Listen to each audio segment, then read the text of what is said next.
You're listening to Pointing Pointers, the Point to Point podcast.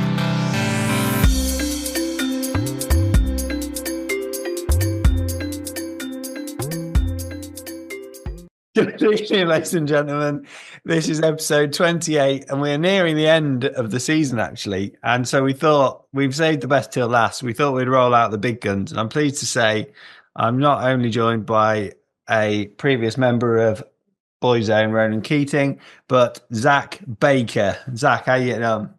Yeah, I'm good, thanks, Ben. I think it's more like you've got to the end of the season, run out of options, so you've dragged me on. Actually saying, Zac, how on earth have we not had you on in 5 seasons? It's actually quite bad, especially because we talked about you enough times behind your back, obviously. And we've not actually given you the right of reply. So thanks for coming on and thanks for waiting. Yeah, that's fine. That's fine. I'm sure you'll be happy to wait another 5 years. Yeah, I will be. Yeah, you know, I talk too much already, so I don't need to be on this podcast too often. So the burning question on everyone's lips is how are your new waterproofs? They're pretty good, actually. I was getting pestered by Steph to buy a pair, so I thought I'd break out the savings and buy a pair. They're actually all right, to be fair, but I seem to have bought them in the biggest drought we've had for a long time. Yeah. Great buy. A pair of waterproofs midsummer, I like it. It's really. Well, I suppose the ice bucket challenge is back in now, so give them a test. Give them a test. Yeah, but, maybe next time Sam's knocking around at Tom and Gina's, you could wear them and Sam could wee on your leg and see if you can feel it. It wouldn't be the done to me, so. Yeah. The less said about that, the better. But I believe you, whatever you're about to say. So, as you can tell, this is going to be a fun episode, and we're going to start the episode with some positivity. Last week, we were saying about the demise of pointing in some areas, and we've got a very positive bit of news from Shropshire. Dan Cherriman's been on to tell us all about the state of pointing down there and how there's lots to be grateful for. So here is Dan on that very subject. Hi, Ben. After the listening to the podcast with the sort of struggle of horse numbers and all that, which keeps going round and round in houses, I just wanted to spread a bit of positivity and let you know what rude health pointing is in Shropshire currently. I don't know why, but there's a bit of a resurgence and lots of small local trainers and farm trained horses as well. The 2 Eiton race meetings, so the North Shropshire and South Shropshire. The first Eiton meeting, all bar one race, was won by horses trained within the Hunt Country, North or South, which I'm sure very few meetings can boast that. And the one that wasn't was won by Gillian Anderson, which was owner, trainer, rider. So brilliant effort. So no big guns swooping in from further afield. And the second Eiton, I've lost my stats now, but 4 out of the 6. 4 out of the 6 races were won by Shropshire trained horses within the Hunt Country again. So that's 70% of the winners across the 2 meetings were trained within the Hunt Country. We've currently got, just off the top of my head, within the Hunt Country, Heidi Brookshaw, Neil Gittins, Martin Wanless, Russell Teague, Simon Edwards, Laura Richardson, and myself, all training point-to-pointers. I'm sure I've forgotten someone, so forgive me if I have. But I think that's a great list from within such a small area. And many of those, in fact, all of the winners on the one day, well, if we're counting Rhiannon Lodge, I think she had 3 winners across the 2 meetings. Neil Gittins had 3 winners across the 2 meetings. Russell Teague had at least 1. None of those 3 have a permanent gallop of any description. So literally they are on grass farms and make use of the land and the hills and the Shropshire countryside. They may go away for a gallop occasionally, but generally speaking, they are trained on farms. And then we've got lots of local jockeys, hunting jockeys, the likes of the Lovegrove Fielding boys, Brooke and Joss, Guy and Isla Sankey, Amy Jones, etc. The list goes on, as well as the more well-known ones like Hugh Edwards. All local lads and lasses that are hunting regularly. So whatever the rest of the country's doing, point to pointing is looking good in Shropshire. I've forgotten to thank the PPRA and Red Mills for their continued partnership with this podcast. So thanks to them. So Sam, let's move on to results. Hexham, Amy Waugh trained a winner, and I caught up with her earlier. And this is what she had to say. Amy Waugh, how are you? Hello, I'm very well, thank you. Yeah, fine, thanks. I've just had a text from my good friend and boss, Sam Davies-Thomas, who just said, Amy Waugh trained a winner at Hexham. Give her a call, please. So I'm doing my duties, and here I am. So I understand, though, that this horse is actually trained, in partnership, shall we say, with the jockey. Yes, very much. To be fair, Daisy, she comes and rides him every day. She's at university at Newcastle, so but no, she's in every morning. She's doing all the work, so she deserves the credit. To be fair.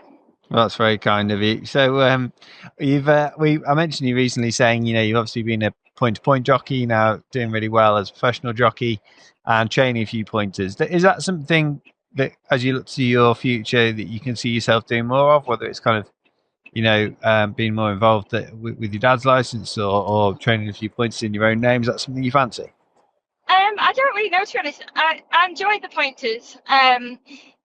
Anything more than that, I don't know. I think, to be honest with you, I blow hot and cold with it, and you think, oh yeah, good. And no, I'm not so sure, but I do enjoy, like everything. That's where it started. I had a lot of fun pointing myself, so it's nice just still to be involved and do it like that. So I do enjoy it, to be fair. So watch this space, basically, see where the wind blows.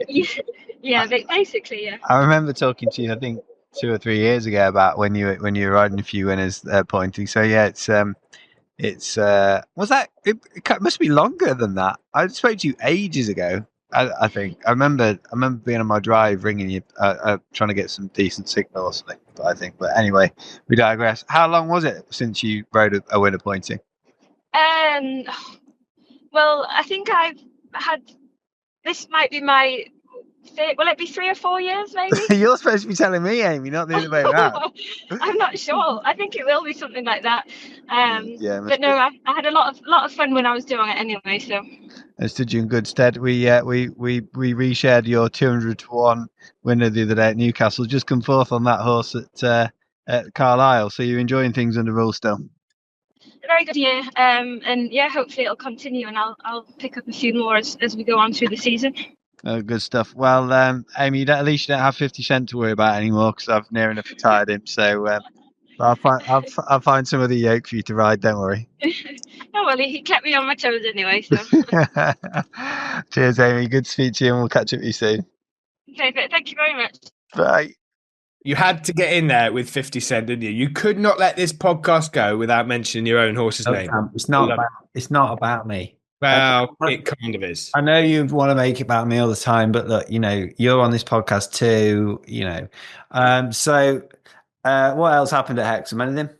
The Fred Timmis debutant winner, Jolly Joe, won for the PSC Racing Club. So another good winner for them. It's a syndicate that we've spoke about before, and it's going great guns, and I see more and more on socials about them. So fair play to them. I've been watching that horse a bit because they do a lot of videos and that. So that horse has been ready to go for a while, and it's nice that they've went and won on debut at the weekend for them. No, another exciting horse for Fred, and Fred advertising his talents even more so.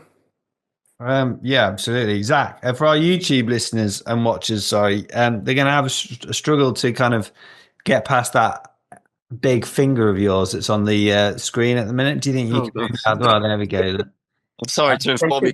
I think it's a finger.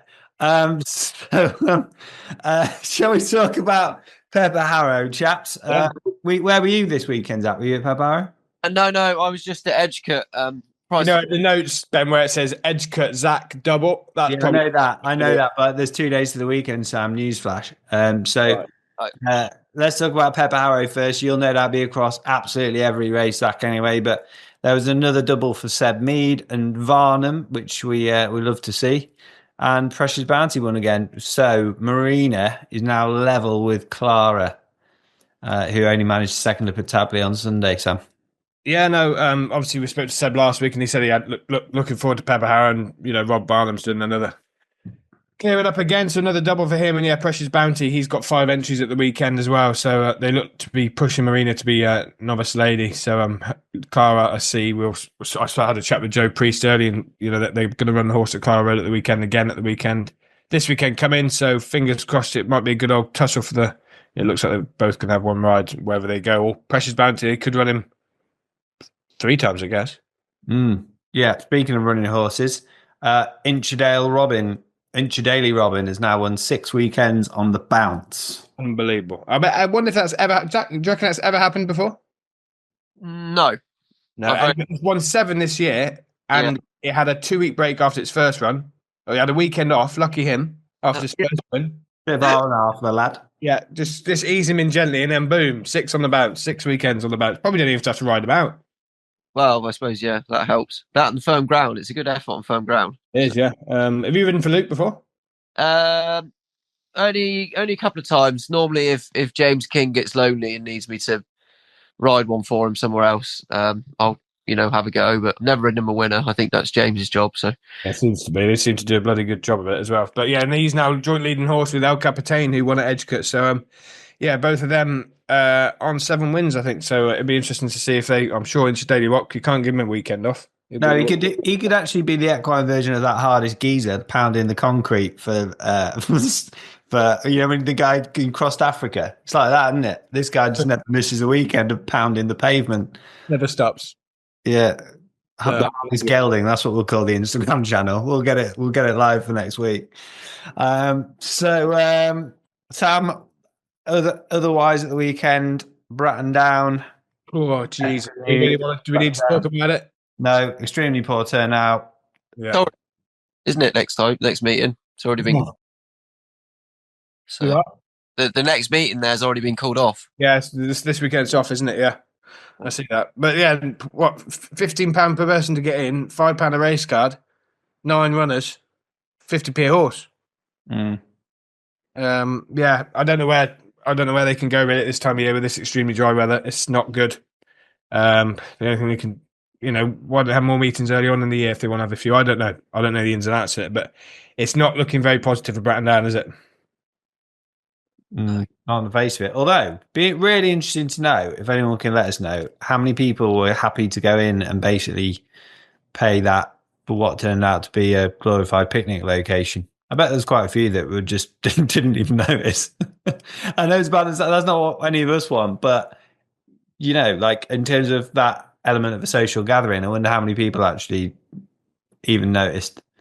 Yeah, it's like when they called that meeting off, didn't they? As people were going in a few weeks ago, and people just had a big build up. But it's not what it's about, is it? You don't want to see meetings going on like that. It's not good for the sport, is it? So no. Yeah, obviously we have got some rain forecast, but it's probably not enough to save Bratton Down. Obviously not for this weekend, but maybe for the next 2, the last meeting. But doesn't really count anyway, does it? Maybe not. So Sam, on to Tabley. A double for Joe Priest and Sam Lee. I believe you spoke to Joe earlier, who had a bad case of hay fever. So willing to be recorded, but you've got some notes that you will regale to us now. Yeah, I did. Yeah, Joe, lady Zac knows very well as well. A great enthusiast for the sport, does extremely well with the horses. Yeah, 8 winners this season. A best season to date. And yeah, with a double at the weekend. Obviously, the horse that won the maiden, Tais-Toi. The horse has been quite disappointing under rules, but she's been waiting to run it. She said it a couple of times this season she took it to the races and not ran it just because he wants good ground, but he is quite fragile at the same time. So she was really excited to run him. Nice to get him on the track, and he bolted up 13 lengths. Sam Lee rode him. Tais-Toi. Do you know what that means in Italian, Ben? This is the test. Take 2. Ha! You are? 0%. Good one, Zac. I like it. I was going to take 2. No. I tell you this quite a lot, Ben. Be quiet. Shut up. That was close. Yeah, that's what she said. Yeah, so it was an expensive store. I think it was around 80k as a store. And yeah, he was delighted to get him on the board. And he might run again, as he's only run once a season, but should just have to see what the ground does. He is entered at Chelsea next week. And then Citizen Jane, in one restricted under Sam Lee again. So she said, crazy bugger is Citizen Jane. Not very big, little scorpion. I imagine Zach's probably scored both of these. So he might be. Talking about Sam, we're talking about Sam Lee or the horse. What can you tell us about them? Well, Citizen Jane she's a scatty filly. I did actually see Racing TV put up a video of her back on Ben Post Road a while back on her rules day, and she was rodeoing down to the start. And yeah, she's not got much better, but she's a handful. But she's only tiny. I had a couple of goes on her, but yeah, basically, if I'm elsewhere, Sam Lee tends to get the call up, or someone does. So. But yeah, it's good. Like, Joe trains them so well. It's amazing what she does with those horses that show nothing under rules, and they all seem to go and win. So she'd only have 7 or 8 in the yard that run each season, and I'd say nearly all of them win. So, but yeah, and then the maiden Taitois, I was actually going to ride him, but again, I was at Edgecombe, so I couldn't. But I've had to go on him, schooled and done everything, and yeah, it was a shame really, because I'd have probably had a double wherever I went at the weekend. So, They all come at once. You can't ride them all, boy. Well, that's the thing. Sadly, I mean, there's enough of me to cut in half, but you can't do it. So, No, it's a great season. As you were saying, Sam Lee's actually only had 3 rides for her, and all 3 have won. Yeah, I know. And I was fuming because I got off to ride the one of Hemmings's at Bitterley, and I fell at the first ditch, and Sam Lee won it. So, yeah, bloody hell. So then I went out and rode the winner in the bumper, which actually went and hosed up there on yesterday in Stratford by 5 lengths, whatever it was. Yeah, I was going to ask you about that. It must be quite, like, you've obviously ridden quite a few young horses, but to see them go on and do well under rules is quite important, isn't it, for the yard, and especially as for you as well as riding them as well. Really good. I mean, obviously the G&T lot do a very good job with all their youngsters. Nearly everything I've ridden for them has won. I haven't had too many, but the strike rate is pretty good, and they've all gone on near enough and won under rules. And those point-to-point bumpers, I find them so hard to gauge form-wise, because I know maidens, you can sort of, it's hard to tell because there's no form horses in there, and especially in 4-year-old wins. But the bumpers, for some reason or another, you know, that Bitterly form, you had the first and the second were first and second at Stratford, but then some other meetings at some of the courses, you might think, oh, you know, that looked like a better run race and all the rest of it, and they turn out to be rubbish. So I think that's why it's so hard for people at the sales to, you know, get the wallet out and pay good money for them. Those bumpers.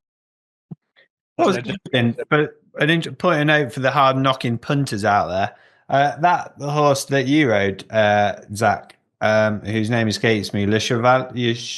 Lord Cavalier. Lord Cavalier, that's it. He went off at 8-1, and Dan Horsford's runner, who came second in that point, went off he actually drifted slightly before the off, but a lot of the day you couldn't get much better than 2-1 about him. So it was like the market was expecting something very different.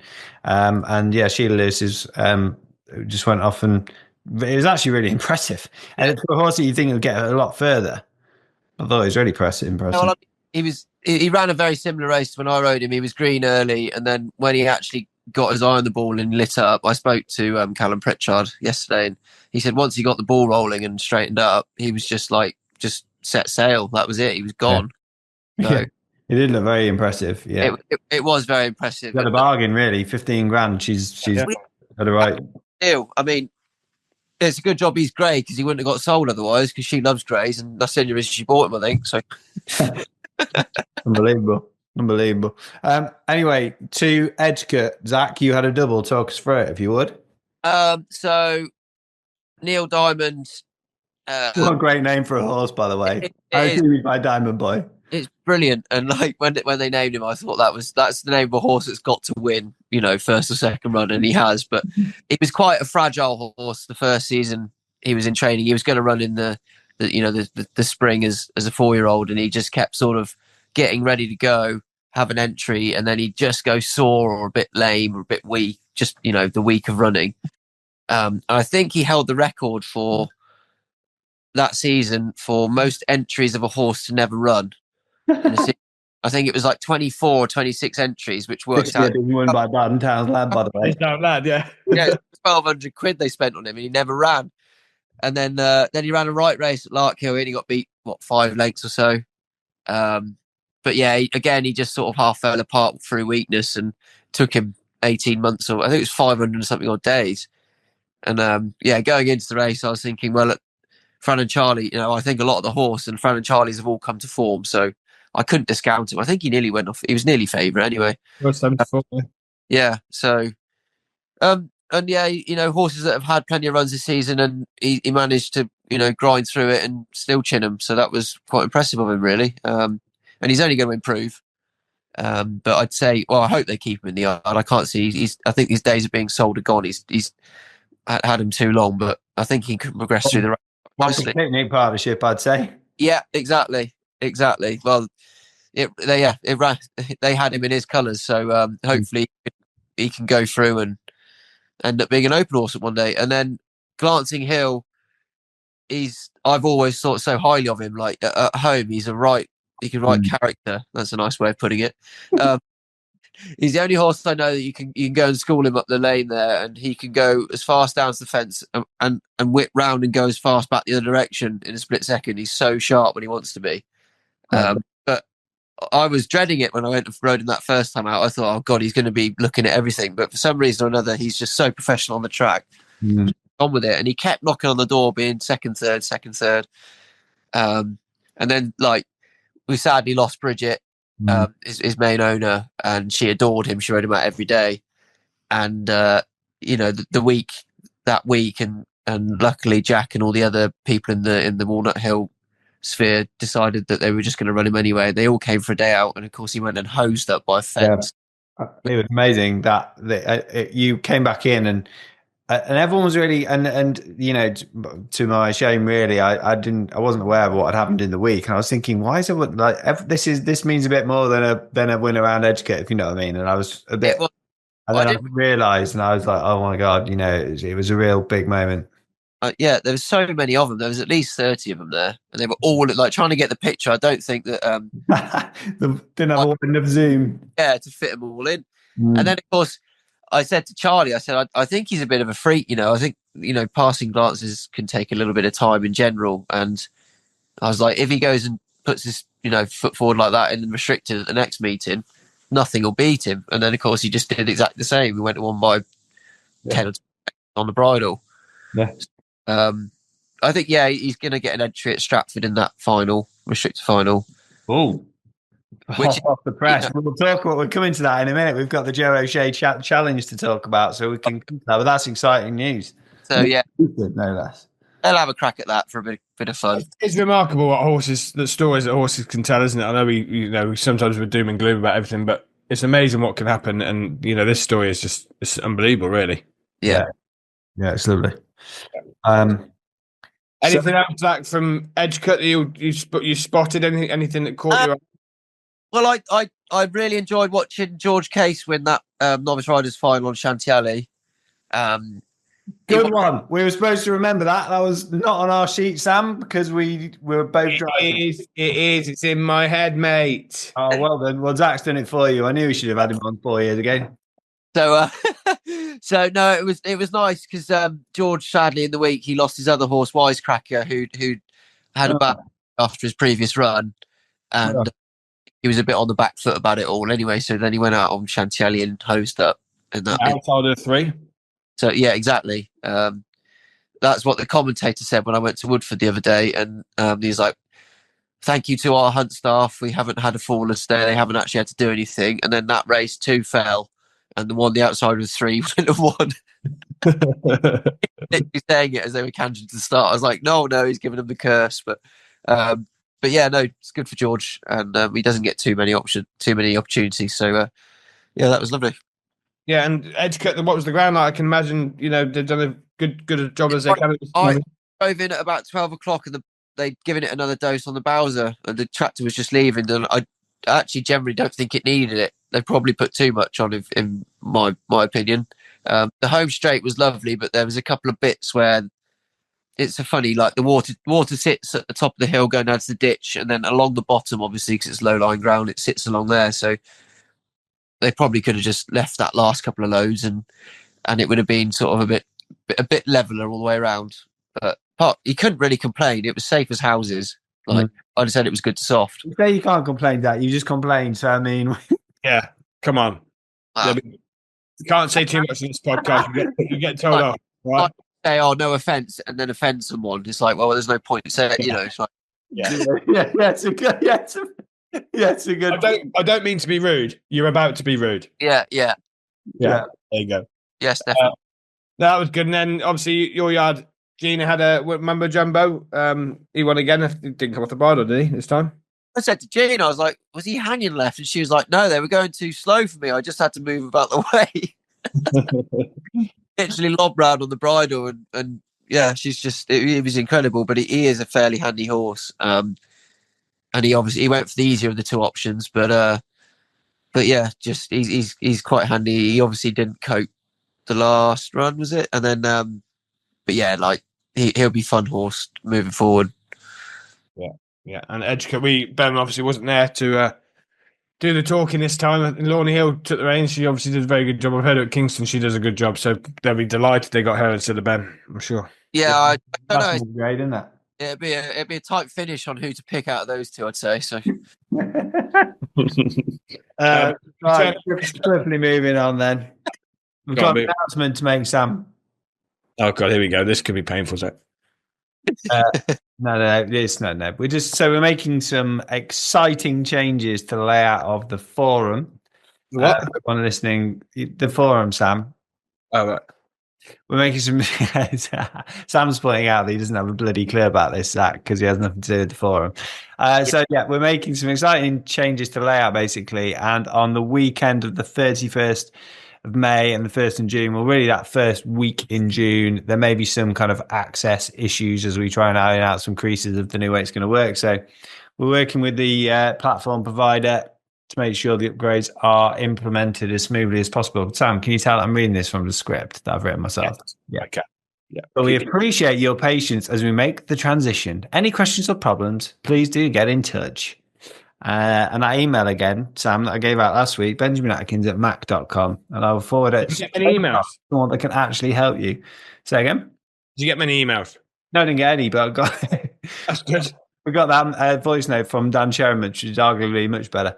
Yeah. So, right, on to the Joe O'Shea challenge at Stratford. Joe has challenged us, Zach, to find something to beat. Come on, man. Come on. Not GDB, the other one. Barton Snow. Snowy, as they call him at home. So we've got two contenders now, Glancing Hill. Captain Tommy could apparently run. I'm not sure if he'll need... Gordon says that Captain Tommy could potentially go in the restricted race as well. Hang on. Let's give it its proper title. It's the 5:50 p.m. Pointing Pointers Restricted Point-to-Point Novice Hunters Chase Class 4, which I think, Sam, could be a very exciting finale to the final season of doing the crowdfunding on the Pointing Pointers forum. What do you think? Yeah, I completely agree. Could be really good. So what's going to be Snowy then? Well, definitely not Captain Tommy, mate, because it's won multiple chases under rule, so he won't be running the restricted final. Sorry to disappoint Gordon. Yeah, it's a good point. I think, he must have meant something else. I've misrepresented him there. So apparently, I think we've already found two that can beat Barton Snow easy. So I'd say, Joe, you may as well turn it out in the field. Yeah, maybe. Yeah, I reckon. It's been on the road a bit. It wouldn't have Nightwick. Yeah. Won't stay either, will it? No, it's got no speed. No. Apparently, Sam, there's a bit of a rumour going around for a horse called What's the Solution, which Jack Teal trains. Apparently, that could beat Snowy as well. Yeah, Snowy's got it all to come, hasn't he?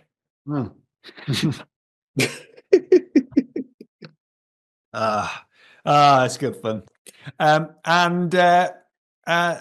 Zach, have you got any strong opinion on that? Obviously, you'll be riding Glancing Hill. Sure. What do you make of that race? Any strong steer? Well, I mean, I I sort of knew Joe O'Shea was going to take Barton Snow, and he'd probably be the one to beat. But Don't say that. I mean, I'm not too worried after the way my horse won on the weekend. So if he can do something similar, I mean, he's been pretty impressive each time he's run this year, and he had one flop, but I'd say that he got a bit of a cut on his leg before he went to Edgecote, and he's a bit soft, so I'd say that probably flared up. But yeah, I mean, his last 2 runs at Edgecote, but again, it's the unknown because he's never run under rules, he's never jumped regulation fences, and it's quite a sharp track, Stratford, but he's not lacking in speed. So, Right time. His confidence is high. Yeah, exactly. He's done nothing wrong. He jumps like a stag. Plus, he's got Zac Baker, not James King. Well, yeah, exactly. That's got to be a danger to anyone. And I just think that, horses with a good story behind them tend to do well. So, ITV will be delighted to hear that. Yeah. So, talking to James King, Sam, you've been doing some homework on the GOAT. Is he the GOAT? Oh, no, he's not the GOAT. God's truth. No, he's not. I'll tell you what he has. He's had an unbelievable season. I know he probably, he could reach his all-time best of 62, I suppose. He's got 11 to go. He's jocked up on 30 in 30 individual races this weekend. So, does the rule apply that where you can only ride at one meeting? I know he'd have to get a helicopter or something, but could he technically do two meetings? I mean, it's a good job you can't ride 2 horses in the same race because I think he'd have a go. So, yeah, he does like getting on the. Yeah, he likes to have a full buck, doesn't he? Well, that's it. I mean, if you throw enough darts at the board, you'll hit the bullseye eventually, wouldn't you? So, well, Zach, contrary to your opinion there, Sam's about to give you some unreal stats. I am actually, because he's only had 127 rides this year, which I thought he would have had more. He's had 51 winners. At the end of every season, he tells me, I think for the last 3 or 4 years, he's had the most individual rides out of any jockey in the country. I can't imagine he will have this year. No. He's only had, as I say, he's only had 127, but 80 of them have been in the first 3. Yeah. Which I thought was quite ridiculous, really. It's amazing when you run at little tracks when there's only 2 or 3 runner races, so that doesn't... Yeah. How many walkovers? He might lose the actual title if it comes down to it, because walkovers don't count. He's had about 25 of them. No, they used to cost him a fortune. I know he used to have to pay people for that. No. Hey?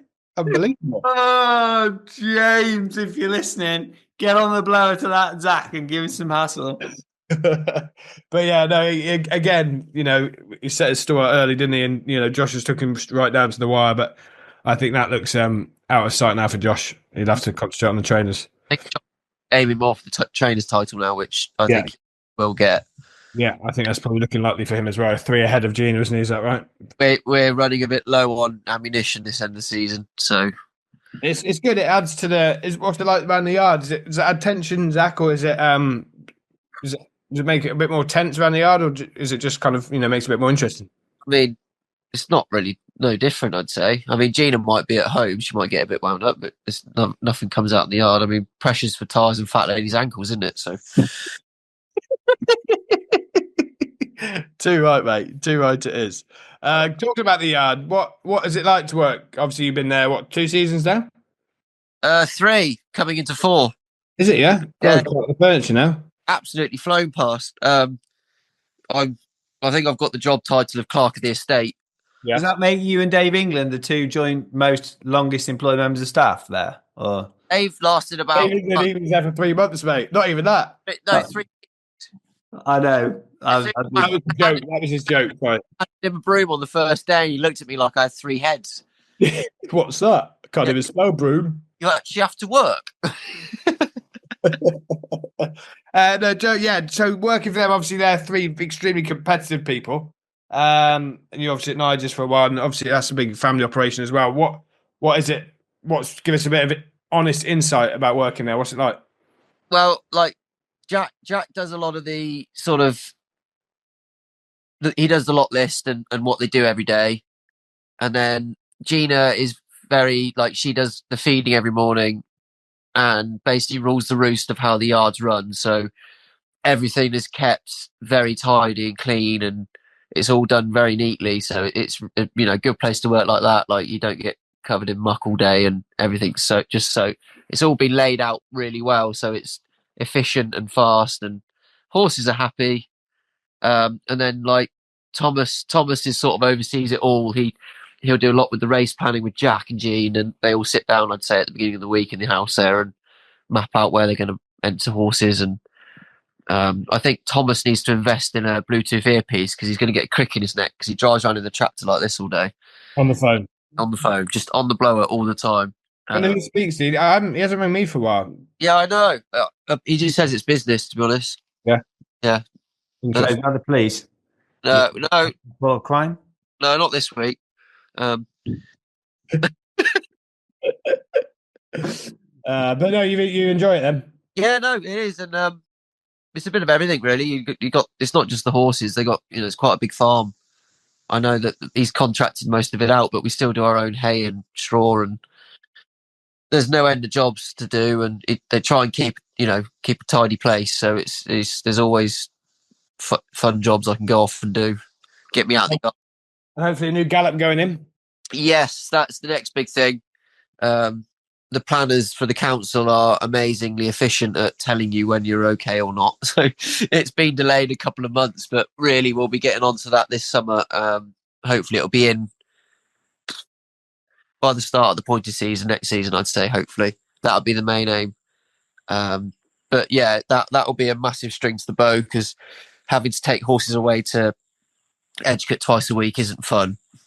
You're riding 3 or 4 lots and then you're sat in a lorry shuttling horses there to work and then come back, and we can only take 6 or 7 in the big lorry at a time. So didn't realize that was happening. I mean, you can see from it really can like turn a trainer's form and inside out, and it's kind of scary if they're putting in another one, especially for everyone who's listening to that from a pointing point of view. Obviously, it's going to help Tom no end under rules. But look at the turn of fortune for Ollie Murphy. Like he's always had the ammunition, but he's put in that a different gallop, and it's been different gravy since. You'd have to say. I think Sean has a big part of everything they do there as well. Like he'll only go in and do a couple of lots, but he's quite. I think academically he was very, very behind, but when it comes to horses, that's his his autistic strength. He can really sort of help say things that. I mean, Ollie knows what he's doing. But obviously having Sean there backing him up and making decisions as well is done nothing but good for him. So, but yeah, like we just basically need a straight gallop with a quick surface that we can let them do quick work on, rather than having to box them up. Yeah. What about your season then, Zach? Obviously, probably a bit slow to get going. How would you summarise that? And now you got the sun on your back. Shining. Sun on the back and prepare for Zach, wasn't it? I mean, it's taken a while going. It started off really well. Kilfin and Woods winning at Nightwick there, and then there was a couple more that banged in, and then we got past Christmas, and Fran and Charlie's lot they're either coming home broken or just generally they weren't running well. I don't know. It's one of those things. Maybe there was something in the yard, but for one reason or another, it just wasn't happening. And then we got, the last month or so, it's just everything started to slot in. Pretty much from Woodford when Solid Performer went and hosed up, and Kilfin and Woods this is his 9th run coming into Tuesday. He's going to Huntingdon there tomorrow. But he started off well, hit a flat spot, and is sort of finishing up pretty well again. But yeah, I think Charlie's going to have a little reboot with horses and try and find some that can probably carry the team a bit more. It's all well and good having all these maidens, but they need a few, they need a few flag bearers. They've always had a couple, your Cat Royales and things like that. But this year, I mean, Travada was probably one of them, but again, he's just sadly his wheels fall off too easy. So, Sorry, Zach. That's all right. No, I was just going to say, basically, just need more sort of a better mix of sort of older ones that can carry the team while the young ones are still running as well, just to keep your foot in the door. Yeah, absolutely. I mean, so when I first started taking a bit of an interest in pointing, like Fran and Charlie were very much the. I think that was the season they won the championship or something. Anyway, they're very much like the go-to presence, and I've got a fair bit of time for the fact that they're like, it'd be quite easy, especially with them doing well with the breeze up horses and others, to kind of drift off and just concentrate on the pre-training, do that. But I quite like the ambition from them at the minute, where it's fairly clear that they are going to try and restock and actually have half a crack at it again next year. Because, as I say, a lot of people would think, well, there is no money in it, so let's just do the flashy stuff for rules horses and breezes or whatever. But yeah, Charlie's pretty competitive, isn't it? You've only got to try and play him in a game of squash or something to realise that. And but I've got a lot of time for them doing that. And my favourite horse in training, as you know, Zach. So is he going to win tomorrow or what? I don't know. Well, he had my pants down when I went round to Buckfast. He whipped round when the tape went, buried me. And by the time this comes out, this will be completely pointless. Yeah. So yeah, why did it come out on Thursday? Friday. Yeah, good point, Sam. Sorry, move on. They've actually gone. I see they've restocked some stores today at Doncaster. Is that? Yeah, I haven't actually looked at the result. I've been busy faffing in the yard. So, but yeah. How many has he bought? Has he? 3, I think. I think off my head. Yeah, looking at 14 stores have been purchased by British Point-to-Point Connections today. So good. So that's quite positive. So yeah, plenty more coming in, Ben, to keep you happy. Let's hope they don't let's hope they don't overstock the 4 and 5 year old maidens and just keep them brief, and they can be a bit more competitive, hopefully. Yeah, I think that was a big issue this year. I think racing in general, the whole season, you can't put it down to one thing or another. I just don't think there's the numbers anymore. It used to have, even when there was a bad day's racing, there'd still be 4 or 5 in each race, and now you'd be happy if there's 4 or 5 in each race. Yeah. Having all these void races and walkovers, it's just pointless. I think someone was telling me there's however many 100 less hunt certs this year from last year, which is no matter how well we play the sort of fixtures list, it's not good enough to keep the numbers up. So apart from if you live in Shropshire, where they're having a whale of a time. Yeah. That's it. And we'll be next week, hopefully, our final episode of the season. We'll have I think we're going to have Paul Miller on, Ben, aren't we? And go through the kind of changes that have been introduced just before Doncaster, albeit maybe slightly tight, but they are out. And yeah, I think we'll have a chat with Paul about next season as well, and some of the work that's been being done behind the scenes this season, because I'm sure there's plenty being done. Yeah, exactly. There's a few bits on our sheet, Sam, about the novice riders and the conditions races and stuff about the adding races for horses that have never had a lifetime official rating of 110, etc. But let's save all that for next week and speak directly to Paul about that. I guess we've whittled on enough. Zach, you can have the honour this week of deciding what our ride of the weekend was, and you cannot give it to yourself. And in the meantime, while you're thinking about that, we'll do our social shout out, Sam. Social shout out, yeah. This weekend, I'll just run through the fixtures first this weekend. Obviously, Saturday is Dingley. I understand that the Welsh meeting is having lots of water put on. Finon Trudon, the Welsh International meeting. There's lots on the socials about him, about that meet. And they look to be putting loads of water on the barbers and stuff up there. It's a long way to go. The Never Eat Shredded Wheat, west side of Wales. So a few Irish coming over. I think the entries aren't coming. Did you actually just do that in real life? Never Eat Shredded Wheat. Yeah, I did. But yeah, no, that looks like it could be a good meet. Obviously, same day as Dingley, so the local people around here probably won't venture that way. But fingers crossed they get a good turnout. And then Sunday, Kingston Blount. Looks like Bratton Down, as we spoke about earlier, is going to be called off already. And then Monday, the last day of the championships, Chadsley and Upcombe Cross. So yeah, Ben's going to be on Saturday's computer all day, passing around the news of results in case we need it. But incorrect. All right. Well, we'll see what happens there, Sam. So, Zach, have you had a chance to think about your ride of the weekend? I'll probably give it to George Case. I said earlier, I've got a good reason for it. I only went to Edgecote, so it was quite hard to sort of. If I was, that'll do. I mean, that's more research than we do often for the whole podcast. So that will take it. We'll take it. You can't tell, can you, Zach? No, not really. That's good. Sam, so can I just clarify? Was that a social shout out for the Welsh International meeting? With Yes, lots if of you go on updates? Facebook, there's a lot on there about what they've been putting on, the water they've been putting on, the work they've been doing on the course. So yeah, that's the social shout out, Welsh International. You'll find it on the Wales Point to Point group on Facebook. And yeah, plenty on there, and well done to them. And again, Edge Cut, I will put out again. Great results been put up on there throughout the day, at the weekend. Yeah, they've done a good job as well. Hey, guess what I've seen this week, Sam? Albeit a week outdated as far as I've seen, but it should be up now. The leaderboard on Instagram from GB Pointers. Fantastic. Pointing. Listen to us. We've only been about it for 8 months. Yeah, good, isn't it? Yeah, good. Good things come to those who wait, Sam. It needs updating now because it's like a weekly thing.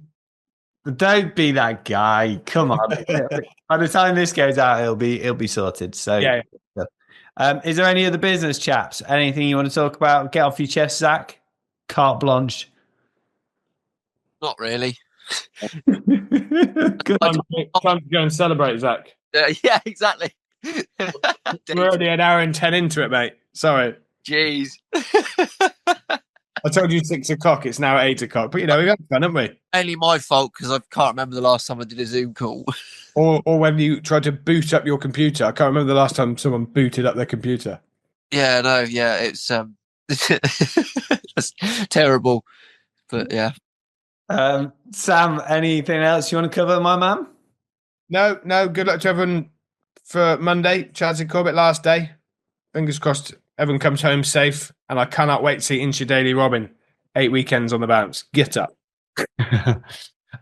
So I suppose we'll have one more episode, will we, Sam? So we'll have a season wrap after this weekend with Paul Miller on as well, as you say, and a bit of a look forward. We need to put together our betting advice for Stratford to give Joe a run for his charity Yankee, don't we? So He'll be coming up. Listen, next Wednesday, he'll be coming up with his charity Yankee bet, won't he?